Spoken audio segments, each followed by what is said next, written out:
Hello guys, welcome back to my channel. তোমরা কেমন আছো? আমি তো খুব ভালো আছি। আজকের পুরো ভিডিওটা তোমাদের সাথে আমি শেয়ার করতে চলে এসেছি জামাই ষষ্ঠী উপলক্ষে।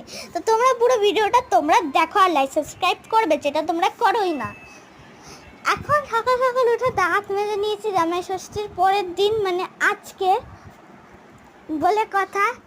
এরপর আমি আমার বাবার সাথে একটুখানি পরোটা খেয়ে নিলাম ভালো করে, একটু পেটটা ভরিয়ে। এরপরে চলো এখন আমরা কচু দেখবো। তো কচুটাকে ভালো করে সেদ্ধ করে নিলাম।